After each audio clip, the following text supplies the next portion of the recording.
Olá, seja muito bem-vindo ao Na Sua Sexta. Eu sou Raquel Brandão, repórter da Exame. E hoje a gente vai falar um pouquinho mais sobre consumo, sobre varejo, tudo que a gente coloca na nossa cesta de compra. E a gente vai falar sobre um varejo que todo mundo frequenta, não tem como não ir, que é o supermercado. Hoje eu estou aqui com o Marcelo Pimentel, o CEO do GPA, que é dono do Pão de Açúcar e do Extra. Muito bem-vindo, Marcelo. Obrigado, Raquel. É um prazer estar aqui com você.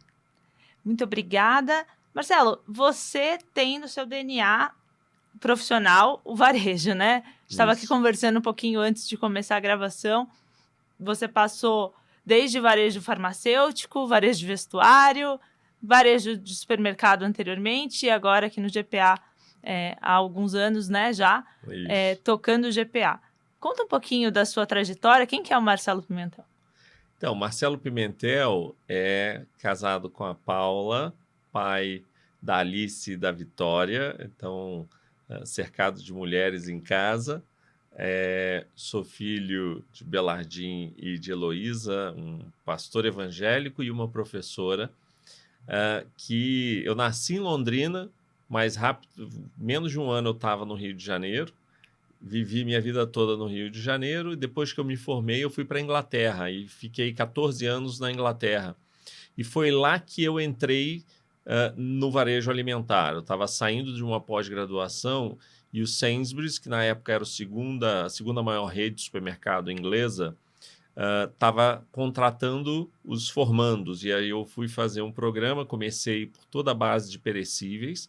Depois de 2 anos, eu tive um convite para o Walmart. Foi quando eu ingressei no Walmart, onde eu fiquei próximo de 15 anos, até em 2012 voltar para o Brasil.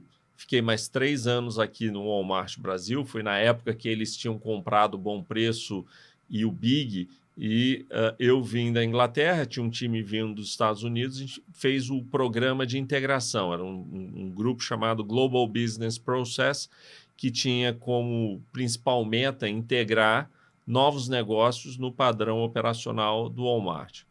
Fiquei lá até 2015, depois eu tive o privilégio de me juntar ao time da DPSP e conhecer um pouco do varejo Pharma. Fiquei 2 anos e aí aceitei um grande desafio que foi ir para a Marisa e fiquei 5 anos na Marisa. Foi quando também eu tive a oportunidade de assumir minha primeira cadeira como presidente. Então eu tenho um carinho muito grande pela Marisa, por acreditarem em mim naquele momento. E desde 2022 voltei para o varejo alimentar, né? Então eu falo que vendi arroz e feijão, vendi um pouco de Rivotril, um pouco de roupa e agora estamos de volta no arroz e feijão. Mas de verdade eu adoro esse varejo alimentar, é algo que eu me identifico por ser tão dinâmico e ter um impacto tão grande no dia a dia da população. Então esse é um pouco da minha trajetória. Legal. Acho que a primeira vez que a gente conversou, você estava em Marisa ainda. Sim. Mas você veio com essa missão também para o GPA de uma arrumação de casa, já foi com esse papel ali. Exato. E é o que você tem feito. A gente vê muitas mudanças no GPA, então teve um processo de desalavancagem que acho que ainda está em andamento, Sim. né? Mas de venda de ativos. Qual que é o momento de GPA agora, né? Porque é um varejista com uma marca muito forte, com 2 marcas muito fortes, mas principalmente Pão de Açúcar, bastante conhecida, mas que passou por momentos complexos, ainda está tentando se reorganizar, né? Sim, com certeza. E Raquel, o momento da pergunta é ótimo, porque é exatamente o momento do fechamento do primeiro triênio. A entrega do último trimestre, do 4T de 24, simboliza muito para nós internamente, porque lá em 22, como você falou, era uma empresa que estava realmente numa situação muito difícil. Não só financeiramente, ela estava difícil operacionalmente, perdendo market share rapidamente, uma situação onde não tinha clareza da estratégia, ou seja, como fazer o turnaround dessa empresa, tinha se desconectado com o cliente, a gente tinha um NPS de 40 pontos, era muito baixo. E sem uma visão estratégica clara de como endereçar os temas de estrutura financeira. né? Porque você, para poder endereçar o financeiro, você, paralelamente, tão importante ou mais é você garantir que você está corrigindo o operacional. Porque nós tivemos o privilégio de, dentro dessa estratégia de desalavancagem, vender ativos não core, mas isso é finito, né? Se você não estiver vindo com a melhoria operacional, isso realmente compromete o futuro da organização. Então, o momento que a gente está vivendo é ímpar exatamente por isso, porque nós trabalhamos na parte estrutural do negócio. Então, fizemos todas as revisões de categorias, reduzimos sortimento improdutivo dentro das lojas, introduzimos ou voltamos com a relevância do perecíveis, né? Principalmente na marca Pão de Açúcar, onde hoje já é mais de 50% da venda, exatamente aquela ambição que nós tínhamos. Quando a gente olha para o online, a gente tomou decisões difíceis e corajosas, né? Imagina você fechar o James, que foi algo que a empresa tinha investido um dinheiro importante, mas que na prática só drenava resultado, não estava trazendo valor para o negócio. Segundo foi, talvez, uma das decisões mais corajosas que eu acho nesse triênio, que foi a decisão de fechar o CD e transferir toda a operação do e-commerce para as lojas e tornar esse negócio 100% ship from store. Mas foi exatamente isso que nos ajudou a sair de 8% de penetração para 12% de penetração e continua crescendo. No varejo alimentar, eu diria que hoje é a maior do varejo alimentar. Mas não só a penetração de venda, porque, né, todo mundo sabe, vender e-commerce é relativamente fácil. O problema é fazer dinheiro no e-commerce. Exato. E a gente conseguiu, através desse modelo, rentabilizar o nosso e-commerce. Hoje ele já é o segundo canal mais rentável de todo o nosso portfólio. E por isso a gente agora tem, olhando para o próximo triênio, confiança de continuar seguindo. Nós transformamos um negócio de proximidade. Era um negócio que estava também esquecido, estagnado dentro da organização, porque não tinha um DNA e uma proposta de valor clara. E foi aqui que a gente investiu com clareza no Minuto Pão de Açúcar, na cidade de São Paulo, com o objetivo de não atuar para todos, mas sim para um público-alvo mais premium, perto da casa, onde o cliente possa andar para casa, isso levando em consideração o aumento das lajes de 50 metros ou menos, levando em consideração a piora do trânsito em São Paulo, e tudo isso vem culminando com um modelo de negócio onde eu consigo rentabilizar também, com crescimento e tirando proveito de uma estratégia comercial que demanda menos promoção para esse modelo de negócio. Então, o Minuto Pão de Açúcar, né, o modelo de proximidade, opera naturalmente com alguns pontos percentuais de margem bruta melhor do que um supermercado. E no tema, e aí a gente já, né, foram mais de 160 lojas nesses últimos 3 anos. Em rentabilidade, todo mundo acho que já conhece um pouco do caso, que está próximo do caso, vai saber. Foram mais de 2,6 bilhões de receita incremental vindo ou de venda de ativos não core, ou de venda de participações que nós tínhamos em Cenova e Êxito, Sim. ou do follow-on que nós fizemos em abril do ano passado, e, por último, da venda do nosso negócio de postos de gasolina e da venda da sede. Isso fez com algo que a gente está celebrando muito, principalmente no momento que a gente está vivendo no Brasil, que é sair de uma alavancagem lá em 22 de 10 vezes EBITDA para uma alavancagem agora de 1,6 vezes EBITDA. Isso, com as taxas de juros que a gente está vivendo, juros, é fenomenal. Né, a gente está muito feliz com isso. O mercado mirando nos juros de 15%, exato, né? Exato. Não seria nada fácil com o desafio que vocês já tinham ali, né? Exatamente. Então, a gente está celebrando muito. Acho que essa convicção de, naquele momento, principalmente no momento onde, quando eu cheguei, tinha aquele hype sobre atacarejo, e realmente eles tomaram uma posição. E acho que a melhor estratégia foi: a gente não vai competir nesse campo, a gente vai cuidar de um outro campo, de um nicho aqui que precisa ser atendido, que é o nicho premium, que quer ter uma experiência diferente nas lojas, quer ser atendido de forma diferente, quer um perecíveis de melhor qualidade, quer poder ter um sortimento premium disponível nas lojas.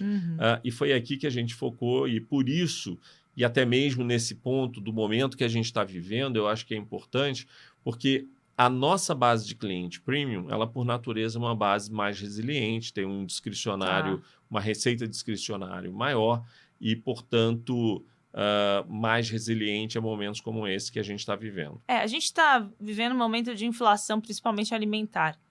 E, de fato, o cliente premium ele está mais protegido. Mas você falou do modelo de atacarejo, e a gente tem visto os players de atacarejo mirando também esse público e conseguindo atrair com mais serviços, como padaria, açougue, enfim.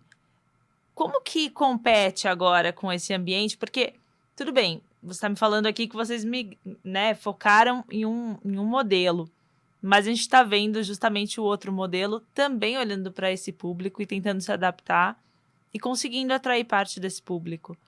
E em momento de inflação alta, mesmo por mais resiliente que seja esse consumidor da classe mais alta, ele também faz a conta ali no fim claro. do dia e vai ver onde vale mais a pena para ele. Como é que vocês competem com esse atacarejo com uma cara nova?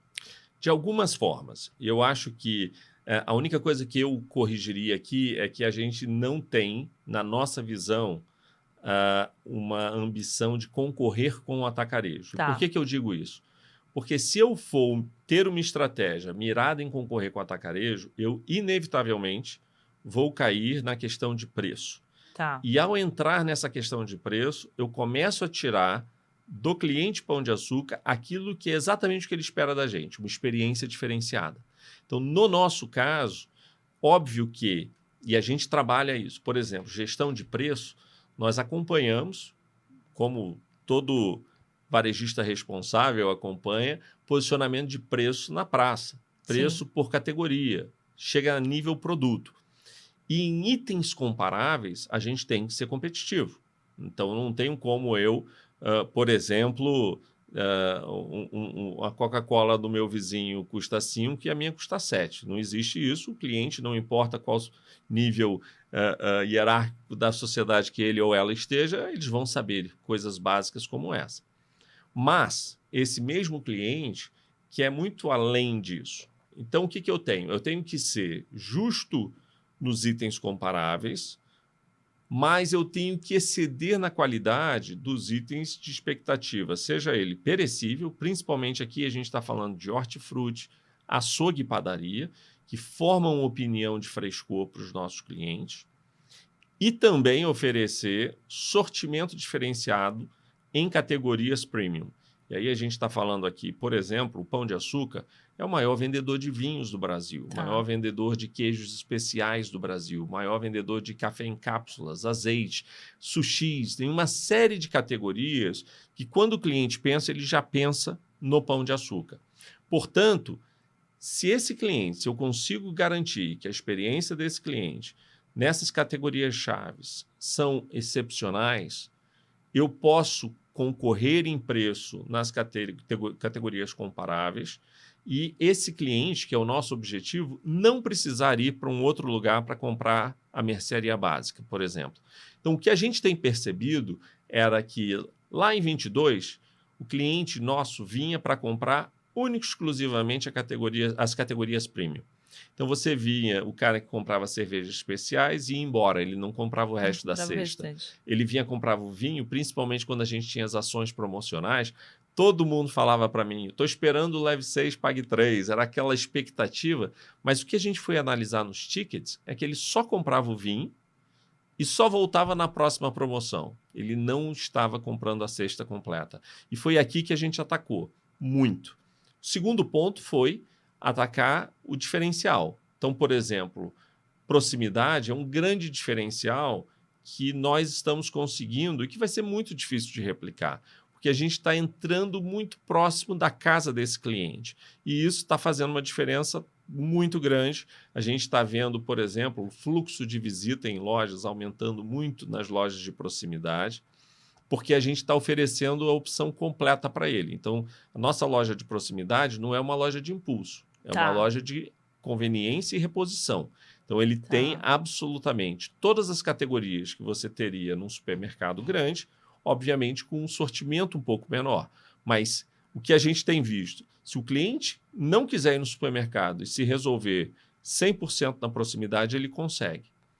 E a última perna disso é o online. É como a gente atende o online de uma forma que nós podemos preencher a necessidade do cliente. E a última barreira que a gente conseguiu preencher em 2024 foi abrir o perecíveis no online.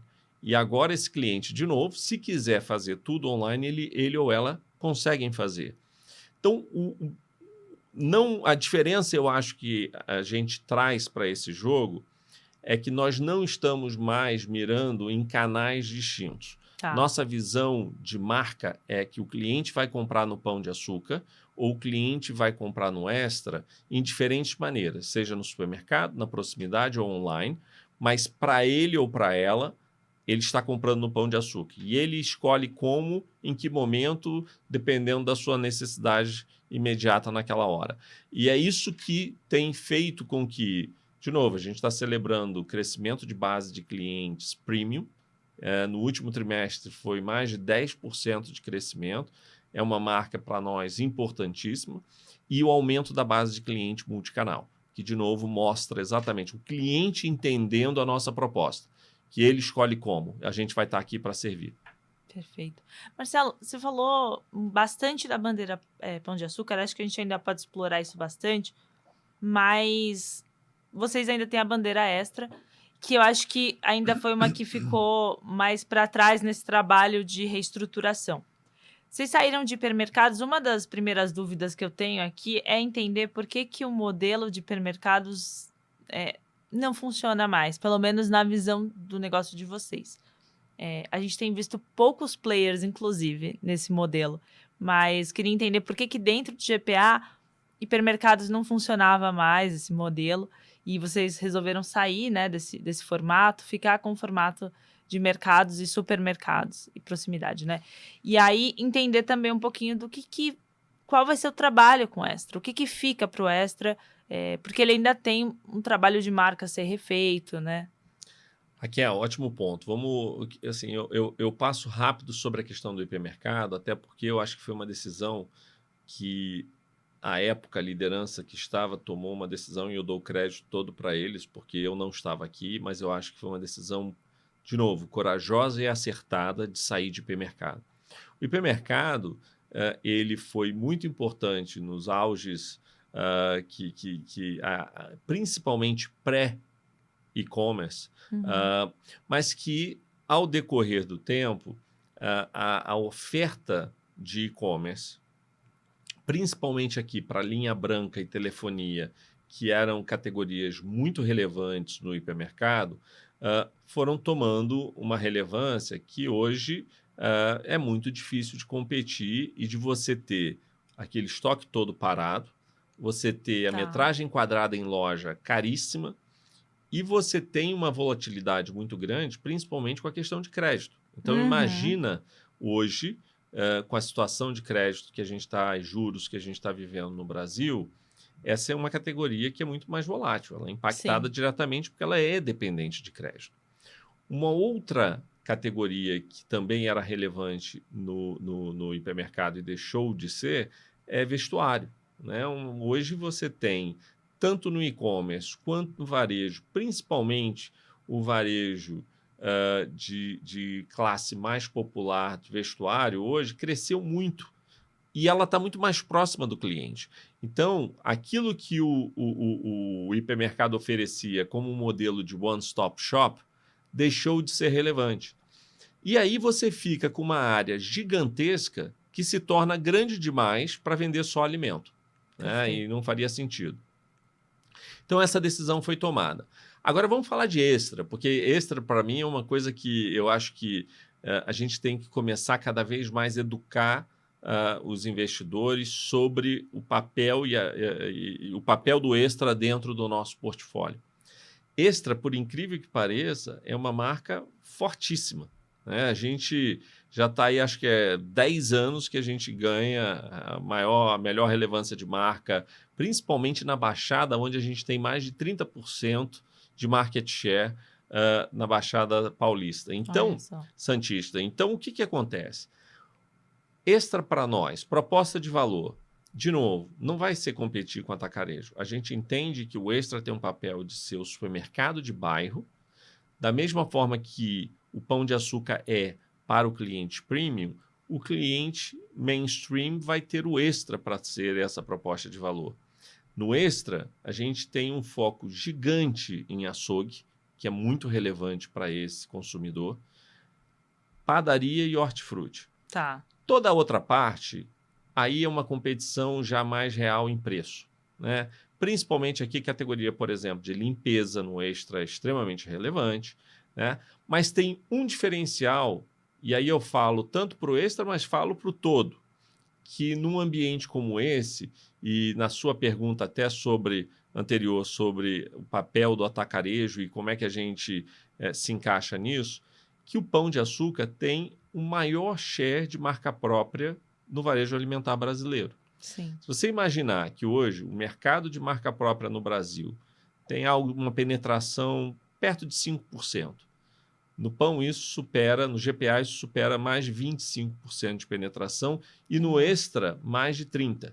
E isso é muito relevante, porque você consegue não só oferecer um ótimo custo-benefício para esse cliente, que precisa de um bom preço, mas ao mesmo tempo é um fidelizador, porque ele não tem aquela marca em outro lugar.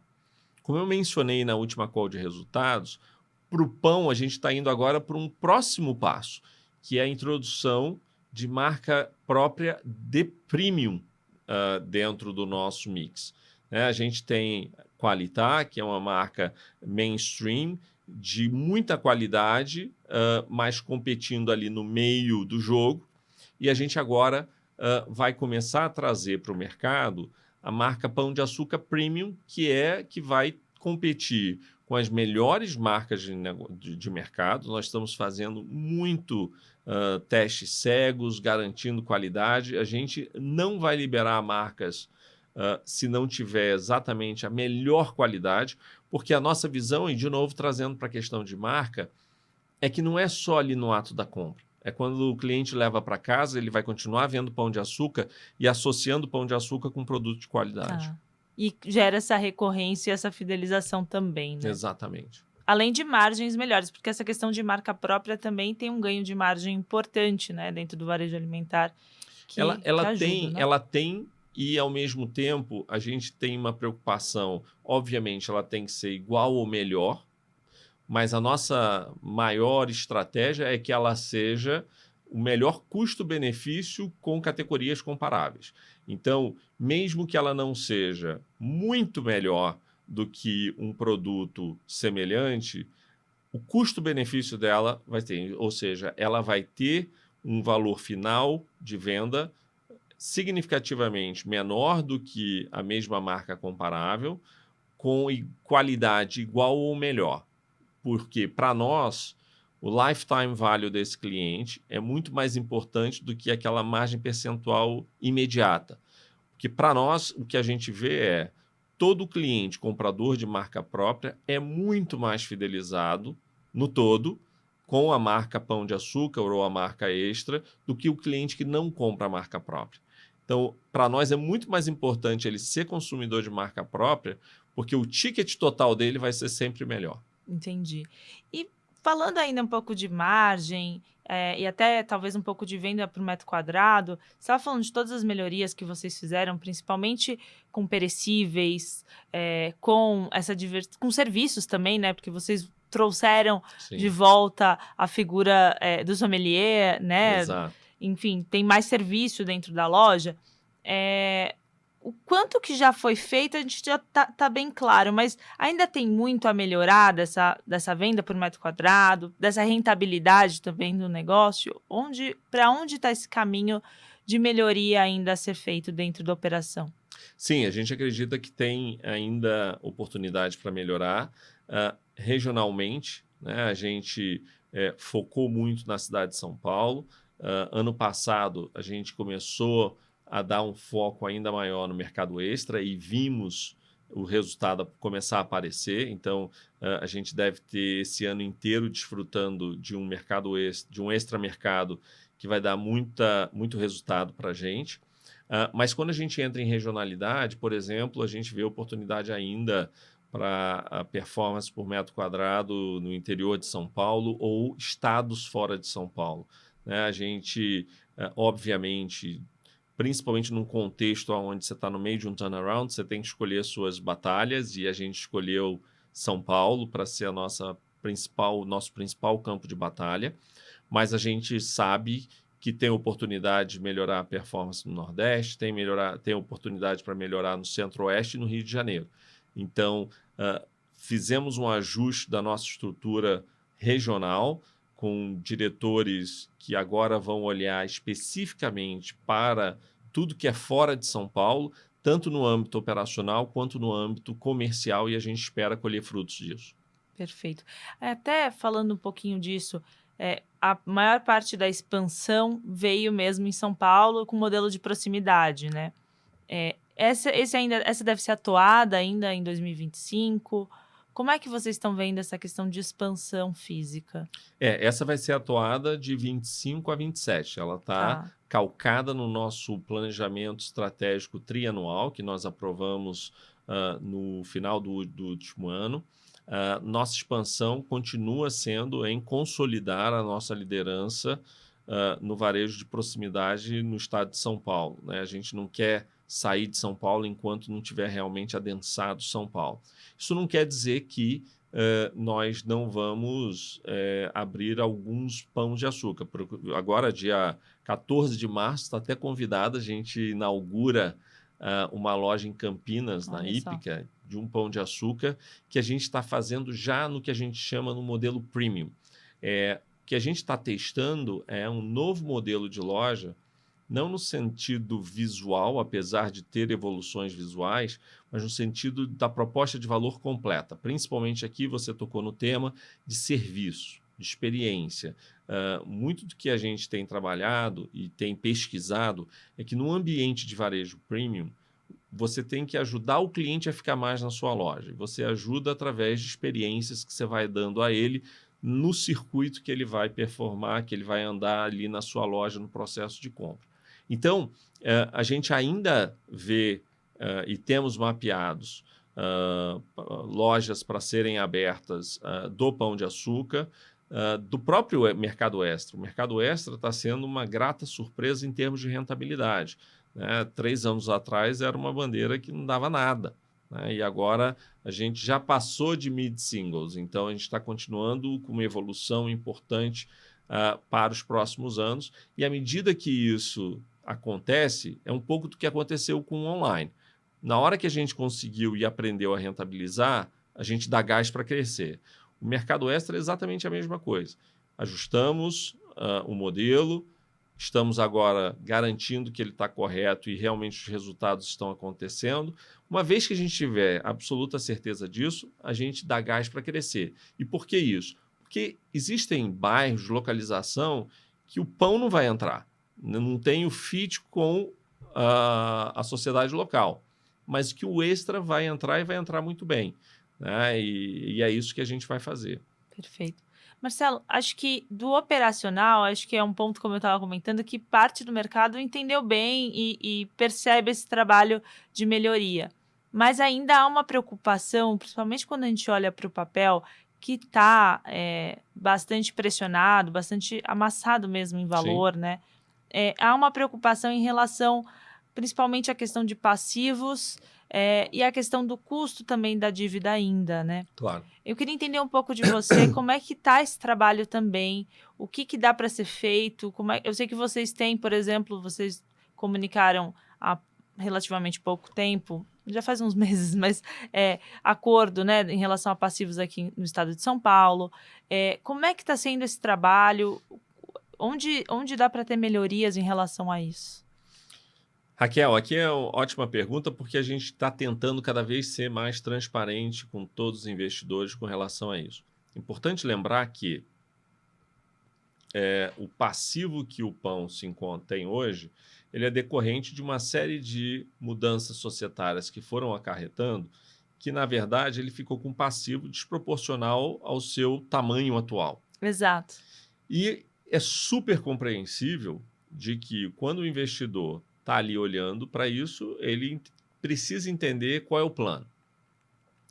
E o que a gente tem trabalhado, e eu vou separar em dois, você tem o passivo trabalhista. Vamos passar por esse, que eu acho que é o mais fácil de entender agora. O passivo trabalhista, ele se deu, na sua grande maioria, tirando a operação recorrente, né? O grande problema do passivo trabalhista se deu em decorrência da venda do hipermercado para o açaí, que causou uma demissão em massa com relação aos colaboradores que trabalhavam no hipermercado e que uma grande maioria desses colaboradores entraram com processos contra a empresa. Isso aconteceu lá no final de 21, em 22 a gente viu o início, 23 e 24 o pico, e aí já no segundo semestre, a partir de maio, para ser preciso, de 24, chega o limite da data estatutária para que os colaboradores pudessem entrar contra a empresa. Tá. Então, a partir daquele momento, a gente já viu claramente, cessou a entrada de processos com relação a esse tema e a gente começa a ver uma linha que está regredindo em termos de valores investidos ou pagos com relação ao passivo trabalhista. Então, em 24 a gente já pagou menos do que em 23 e em 25 a gente vai pagar significativamente menos que 24 e por aí sucessivamente até a gente liquidar essa linha. Então, o passivo trabalhista ele tem uma clareza muito mais fácil de se entender porque ele tem início, meio e fim. No tributário, existem uma série de coisas, mas eu acho que uma visão positiva de olhar para isso foi o que aconteceu no início do ano com o Acordo de São Paulo. Nós tínhamos ali 4,5 bi de passivos com o Estado de São Paulo, que conseguimos negociar por 700 milhões, pago em 10 anos. E aí é um exemplo clássico que, por um lado, você sim vê um cash out inicial, porque a gente tem uma entrada que você tem que dar, mais custas. Então, você paga um pênalti inicial, mas você tem a previsibilidade para os próximos 10 anos de que é esse o valor que vai sair e, principalmente, eu acho que para o investidor, você dá a certeza e tira as surpresas ou a incerteza.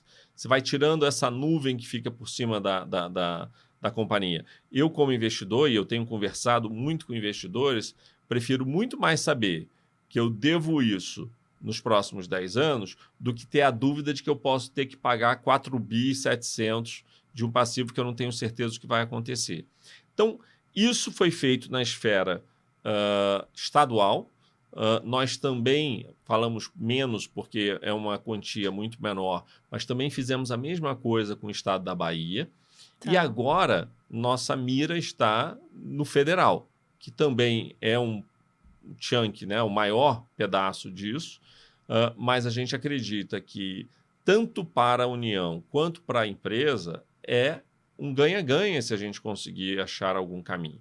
E o interessante é continuar trabalhando forte, continuar se aproximando para que a gente entenda como poder fazer isso, se existe ambiente para que possa ser feito, mas eu acho que para o investidor, se a gente eventualmente conseguir dar clareza de que, olha, o passivo era tanto, agora a realidade dessa dívida vai ser tanto, e dar previsibilidade para isso, eu tenho dúvidas de que todo investidor que esteja nos ouvindo vai preferir isso do que uma incerteza de um valor absurdo que, na prática, não se realiza, mas ele não se realiza, mas não sai do teu passivo. Então, você continua com essa nuvem. E é isso que a gente está trabalhando para minimizar. Ainda falando um pouco sobre essa questão do investidor e sobre a questão de valuation, acho que a questão de valuation baixo, infelizmente, é um problema para todo mundo que está na Bolsa hoje, Sim. né? Mas, obviamente, algumas empresas foram mais penalizadas e acho que vocês se colocam nessa situação, entendem que esse valuation está bastante baixo. E isso acaba também fazendo movimentos ali, né, de mercado. A gente tem visto muitas notícias sobre potenciais interessados. A empresa teve por um bom tempo um controlador, né, o Casino, que anunciou seu interesse em sair das operações da América Latina, foi diminuindo a sua participação no GPA, vendeu essa participação no Açaí, enfim. Como é que vocês têm visto isso? Como é que fica a questão de governança da companhia? Já tem chegado a vocês do executivo? Eu sei que essa é uma discussão muito mais no âmbito do acionista, né? Exato. Mas tem chegado a vocês do executivo essas conversas de interesses de outros, né? De quem tem interesse no negócio? Faria sentido um fechamento de capital, por exemplo? Olha, essa é uma pauta que, como você falou, infelizmente, pelo momento que a gente está vivendo, e principalmente que o varejo está vivendo na Bolsa, onde os ativos estão totalmente depreciados, e isso abre o espaço da especulação, né? Como você bem colocou, para nós, esse é uma pauta de conselho e uma pauta societária. A gente, e eu certamente, obviamente, tenho... sempre que é necessário me envolvido, mas nesse tema específico é algo que, principalmente, quando você fala hoje, a grande incerteza, digamos assim, é quando o Casino vai vender e por quanto o Casino vai vender. E nessas duas perguntas, não sou eu que tenho a resposta, né? E nem sou eu que tenho a interlocução. O grupo não só mudou de controle lá, e é importante reforçar isso, então os interlocutores que nós tínhamos na época mudaram que o Casino também, né? controlava, mudaram. Né? Então, o acesso hoje com o Casino é como eu tenho com qualquer outro investidor da empresa. Não tenho mais a relação controlador-management. E isso faz com que a gente esteja fora dessa mesa de negociação com relação ao stake do Casino, e eu acho que é o correto, né? A gente não deveria realmente se envolver nesse ponto. Agora, outras especulações que surgiram na mídia, a gente acompanha como todo mundo acompanha, mas a gente não se envolve. Perfeito. Marcelo, a gente ouviu nesse começo de ano, fim de ano, começo de ano, muito o setor falar sobre a questão de medicamentos sendo vendidos nos supermercados. Queria ter um pouco do seu olhar sobre isso. Faz sentido? Porque eu sei que a associação defende isso, mas eu também fico com uma dúvida em relação, por exemplo, ao aumento de custos, né? Não tem uma pressão maior de custos? Não vai exigir um profissional ali atendendo também? Como é que funciona? Eu sei que são medicamentos sem prescrição, enfim, não seriam medicamentos que precisaria de um farmacêutico, talvez, mas talvez precise de uma orientação melhor do consumidor ali, né? Isso também não pode pressionar margem, pressionar os custos da operação?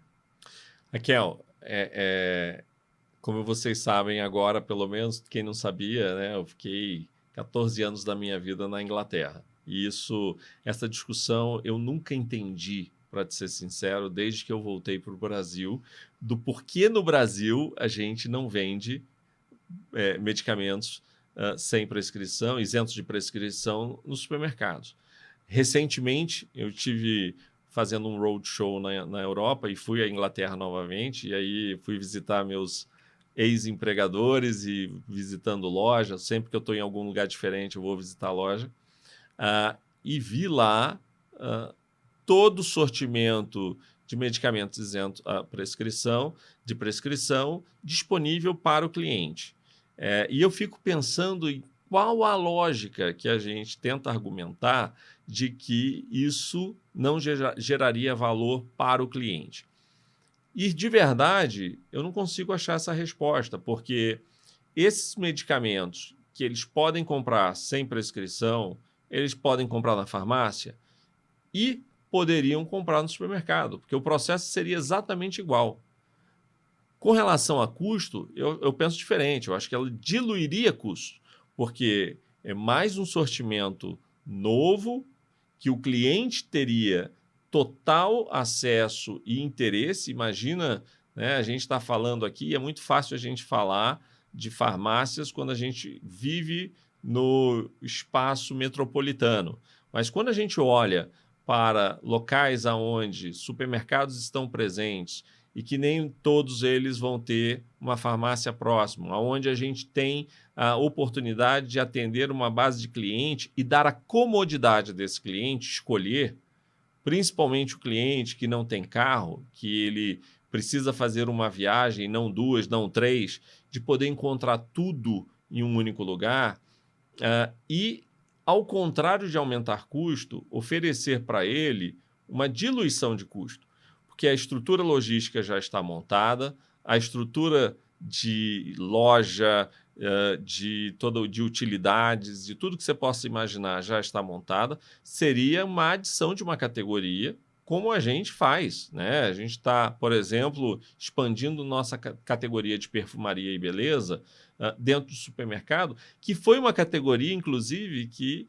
pertencia, né, muitas das vezes ao canal que era um canal alimentar, que o Pharma se apropriou e fez um ótimo trabalho. Tá. E está tudo certo com isso. Eu acho que, de novo, o cliente vai escolher no final aonde, como ele quer comprar. Mas eu não acho um argumento que vilanizar a venda de medicamentos isentos de prescrição no supermercado como algo que estaria tirando valor para o cliente. Acho que se a gente fizesse uma pesquisa com o cliente final, deixasse para ele a opção de compra e ele fazer a escolha, a gente estaria dando de verdade a voz ao cliente, e cada varejo, cada canal, cada setor deveria trabalhar forte, trazendo competitividade para oferecer o seu melhor para o cliente. Certo. Marcelo, uma outra fonte, assim, uma injeção de margem que vocês têm comentado muito, que é uma aposta de vocês, é o Retail Media. Queria explorar um pouquinho esse ponto contigo. Já dá para dizer que tem contribuído para a margem? Quando que a gente vai começar a ver o efeito de Retail Media no balanço de verdade e talvez até ver esses números no balanço? A gente está tendo essa discussão agora, né? Porque ele está tomando um volume tão relevante que talvez a gente antecipe o que originalmente a gente tinha planejado em termos de dar visibilidade do canal. Retail Media, a gente está encerrando a primeira fase, que é vendas de ativos físicos em loja, seja ele carrinho, janela, estacionamento, bem como as telas que nós colocamos, mais de 2.000 telas, aonde a gente tirou muito valor. Começamos no segundo semestre de 23, 24 a gente já dobrou o faturamento, lembrando que isso aqui é 80% de margem, então realmente é um contribuidor para o bottom line, mas a gente ainda está tocando na superfície disso. Isso, de certa maneira, já era uma coisa que o varejo já fazia, né?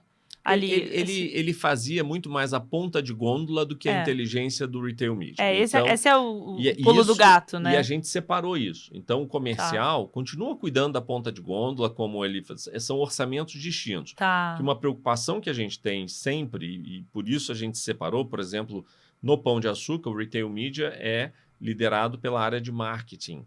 E toda a parte de trade continua no comercial. A gente se separou para não simplesmente trocar de bolso o mesmo dinheiro. Mas o que a gente entende é o seguinte: o grande valor do Retail Media vai vir através de dados, né? Como eu utilizo esse dado, como eu monetizo esse dado. E aí é onde, de verdade, a inteligência vai vir. Nós já mencionamos para o mercado, né, a compra do CDP, da Adobe, que é muito importante porque a gente tinha uma base, ou temos uma base de dados gigantesca, principalmente a base do programa do Cliente Mais, do nosso programa de fidelidade, que é uma base riquíssima, mas a gente tratava todo mundo igual. Sim. Então, através agora do CDP, a gente, para os próximos 3 anos, o que a gente quer é como é que eu falo com a Raquel sobre aquilo que é relevante para a Raquel. Como é que eu, entendendo o comportamento de compra da Raquel, ofereço produtos complementares que eu sei de que pessoas que compram semelhante a você também compram outros produtos. E ao fazer isso, eu passo a ter relevância na comunicação com você. Eu não falo igual com todo mundo, eu entendo quem o indivíduo é. E para a indústria é maravilhoso, porque ao invés de ele ficar dando tiro de canhão, ele começa a dar vários tiros de snipers com retorno muito maior. E é aqui que agora é a nova fase do Retail Media, que eu acredito que vai ser muito maior do que a primeira. Porque aqui a gente vai estar falando de dados, a gente vai falar de inteligência, a gente vai estar falando de monetizar isso. E vai ser um negócio que vai conseguir mover ponteiro para o GPA? Com certeza, com certeza. Já moveu em 24, muito mais do que a gente esperava, o que mostra aqui a força da marca. Tá. O GPA tem uma peculiaridade que eu falo sempre para o investidor. Né? Se você olha o que tem disponível na Bolsa Brasileira para varejo alimentar, ele está basicamente concentrado em atacarejo. Né?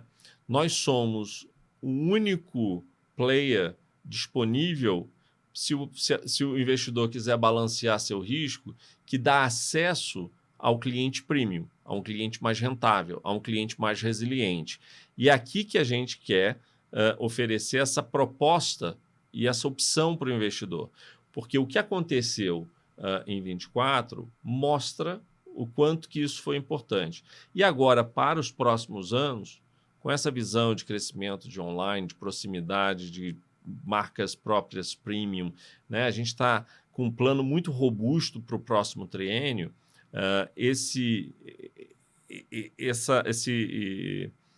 Essa estratégia de Retail Media vem para nos ajudar a coordenar tudo isso, a fim de falar com esses clientes com cada vez mais relevância, evitando desperdiçar o engajamento desse cliente. Muitas das vezes a gente acha que bombardear o cliente com e-mails, com push notification, aquela coisa toda, entope ele, que, na verdade, quando você faz isso, chega uma hora que o cara vai lá e te desconecta, porque você está bombardeando ele com coisa que não interessa para ele. Na verdade, quanto mais assertivo você for na interação, mais engajamento você vai ter. E é isso que a gente quer proporcionar para os clientes Pão de Açúcar e Mercado Extra. Legal. Mentel, vamos encaminhando já para o final aqui. Queria só concluir ouvindo um pouquinho de você, o que a gente pode esperar do GPA em 2025? Olha, eu sou um cara otimista por natureza. E aí, pelo menos, janeiro, fevereiro, estão me confirmando esse otimismo. Né? Eu acho que, enquanto temos, sem dúvida alguma, desafios no nosso país, temos também grandes oportunidades. E eu acho que muitas das vezes a gente gasta tanto tempo só no que não vai dar certo, que a gente tira o olho da bola daquilo que pode dar muito certo. E é isso que no Pão de Açúcar a gente tem tentado focar, porque se a gente continuar fazendo a melhoria operacional que está acontecendo no GPA, se a gente, e falando de 25, continuar muito focado, Raquel, aqui na redução da dívida, é um ponto crítico para nós, continuar reduzindo dívida. E vai ser tudo por geração de caixa. Geração de caixa, e nós temos algumas oportunidades que a gente espera em breve. Espero poder voltar aqui para te dar detalhe, que muito em breve a gente acha que vai conseguir trazer alguns eventos que acelerem essa redução de alavancagem, que a gente ainda não pode abrir, e, ao mesmo tempo, endereçando a limpeza do balanço. A gente precisa continuar. Na grande maioria dessas limpezas são itens com efeito não caixa. Tá. Mas é importante para que cada vez mais esse investidor veja o novo Pão de Açúcar o mais limpo possível, com a maior previsibilidade possível, para que ele tenha confiança em voltar a investir no Pão de Açúcar. Eu não tenho dúvidas de que os nossos resultados têm tudo para continuar na crescente que eles vêm nos últimos 3 anos. A gente tem um plano estratégico muito robusto, que eu acho que esse é crítico para uma empresa. Certamente foi crítico no passado e vai ser crítico no futuro, quando a gente está olhando com muita clareza para onde a gente está indo, quais são os nossos objetivos e o que é que a gente quer alcançar. Porque dessa forma você consegue bater a cadência com o time com muita clareza. Então eu acredito que 25 está longe de ser um ano fácil, está longe de ser um ano óbvio, mas eu acho que mais importante do que isso é a gente garantir a execução dos nossos planos, porque cliente, principalmente no varejo alimentar, a população precisa continuar comendo. Não é discricionário. Sim. No sentido de ele pode fazer um downgrade? Pode. Ele pode comprar menos vinho? Até pode. Mas ele vai continuar indo para o supermercado. E aí cabe a cada um de nós, e certamente é isso que a gente está preocupado, oferecer para esse cliente a melhor experiência possível para que na hora da escolha de para onde ele vai, ele venha para o Pão de Açúcar. Legal. Pimentel, muito obrigada pela sua vinda aqui ao podcast. Espero que a gente possa, então, se falar mais vezes. Vamos sim. Raquel, muito obrigado. Sempre um prazer estar aqui conversando com você e conta comigo. Obrigada. E vocês podem continuar acompanhando na sua sexta no YouTube, no canal do YouTube da Exame ou no Spotify, a gente também está por lá. É só apertar o sininho para você receber todas as novidades, seja no Spotify, seja no YouTube, e acompanhar também a Exame no site e nas nossas redes sociais. Até a próxima!